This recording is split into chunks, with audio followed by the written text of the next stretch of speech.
Hello, this is Denise. I mentioned the fogginess on the other video, mental fogginess and recall. I have a lot of problems talking at times, ever since I have had long vid, and sometimes it's so bad that I can't even read or watch a video. So I'll literally sit and just stare at the wall or try to meditate or listen to sounds like hums or whatever. My phone is sitting on a lion's mane mushroom container because I was taking that, and it did help a little bit. I've done a few other things to try to help it, like fish oil pills and certain vitamins, magnesium citrate. I don't know. No, like I said, my recall is a little bad, so don't quote me. I have inflammation in the brain, aka depression. I also just experience anxiety. Part of it is of a stressful childhood. I on my healing. Having a stressful childhood, I was parentified and raised in a almost like religious cult style. I totally kind of just put that on my parents, not the religion that they chose to follow, FYI. And if religion works for you, I'm happy. It just didn't work for me, which we're okay. Having a low-fat diet has had an issue with my hormones as well, which I guess I should have mentioned in the other one. But my being highly stressed almost every day of my childhood, having complex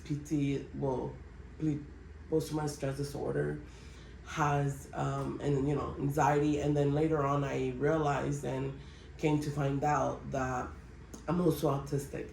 So I have and I mean this I found out recently. So I have now purposely the past few months tried to cater to have a nervous system calm and try to cater to the needs that I have, and coming to terms that it's okay that I'm not like other people. I think that that's where burnout came for me, and I mean that has to do with my mental health. Me trying to keep up with a social life and other things and work and just things that to other people are a no-brainer, no big deal. They get up and yeah, it's hard, but to somebody that's autistic, it's just an added layer of stress and anxiety. And I mean, I would come home and cry the rest of the day because I was so overstimulated.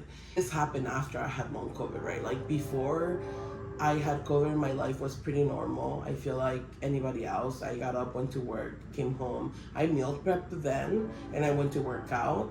And I did struggle with my mental health and depression. I feel like I had the normal existential crisis of, like, what are we doing? Like, mental health was bad, but I could do it physically. I could push. And after I had long COVID, I think it was just like a snowball effect of everything else being swiped out. My life no longer became manageable, basically. And I had came to learn about the carnivore diet through keto because I did keto like a long time ago. I want to say that my body did better and felt better doing low carb, low sugar. Later on, I heard about carnivore and I was like, oh, okay, cool. I mean that, I only ever saw it for like the ancestral side because I have always tried to mimic an ancestral diet, whatever that would have looked like. And I have come to terms with the fact that I need to obviously eat at this point because I would eat as clean as I could afford. No, I can't. I couldn't afford organic food. Now it has become more about my health. So yes, I do want to eat my ethnic foods like cactus pads and a few other things, and I will reintroduce those things once I hopefully heal. For I don't know how long I can sustain meat water and electrolytes, basically salt. But I will try to do it for as long as possible without cheating. And if I feel like I need to cheat for my mental health or something, and the reason why I say for my mental health is because so I was forced to diet from the age of like 6.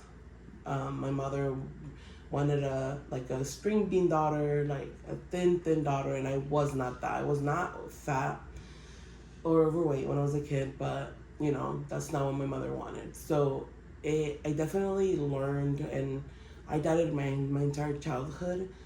I learned bad eating habits and emotional eating, combine that kind of behavior with emotional neglect and a few other things. I definitely have issues with binge eating, which is why I'm not jumping into like doing crazy fasting or anything like that. Binge eating, of course, overeating, emotional eating, which I think kind of tied together. And when I would get too full long ago, I would purge, which is something that I haven't done in probably years.